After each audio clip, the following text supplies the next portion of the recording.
সংস্কারের ব্যাপারে বিএনপির যে দোদুল্যমান অবস্থা তা যেন জুলাই গণহত্যা বিচারের ক্ষেত্রে না হয় সে প্রত্যাশা জানিয়েছেন এনসিপি সদস্য সচিব আখতার হোসেন। বৃহস্পতিবার জুলাই গণহত্যার বিচার কাজের অগ্রগতি জানতে ট্রাইব্যুনালে এসে এই কথা বলেন তিনি। এ সময় তিনি আরও বলেন, শেখ হাসিনা সহ মৃত্যুদণ্ডপ্রাপ্ত আসামিদের দেশে ফিরিয়ে সাজা নিশ্চিত করা বিএনপি সরকারের দায়িত্ব। আন্তর্জাতিক অপরাধ ট্রাইব্যুনালের মামলায় পলাতক অন্য আসামিদেরও দ্রুত দেশে ফিরিয়ে আনার দাবি জানান আখতার হোসেন।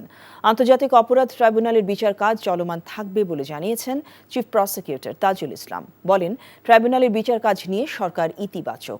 টিএফআই সেলে গুম ও নির্যাতনের ঘটনায় শেখ হাসিনা ও 10 সেনা কর্মকর্তা সহ 17 আসামির বিরুদ্ধে পরবর্তী সাক্ষ্য গ্রহণ 25 ফেব্রুয়ারি। বিশেষ করে আপনার গতকালকে হয়তো দেখেছেন মাননীয় আইনমন্ত্রী তিনি বলেছেন যে আন্তর্জাতিক অপরাধ ট্রাইব্যুনালের যে কার্যক্রম সেটা স্বাভাবিক গতিতেই চলমান থাকবে।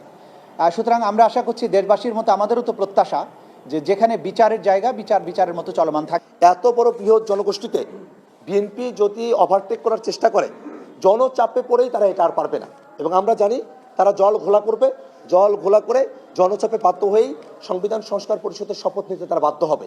এই কারণে আমরা মনে করি যে সংস্কারের বিষয়ে যে দোদুল্যমানতা বিএনপি সরকারের পক্ষে রয়েছে সেই দোদুল্যমানতার ছোঁয়া যেন আন্তর্জাতিক অপরাধ ট্রাইব্যুনালে না আসে সেই বিষয়টাই তাদেরকে জানানোর জন্য, সেই খোঁজখবরগুলো নেওয়ার জন্যই আজকে আমি এখানে উপস্থিত হয়েছি। শেখ হাসিনা, ওবায়দুল কাদের সহ অন্যান্য যারা পলাতক আসামি আছে তাদেরকে দেশে ফিরিয়ে নিয়ে এসে বিচার করতে হবে এবং যাদের বিচারের রায় হয়ে গেছে তাদের বিচারের রায় কার্যকর করতে হবে।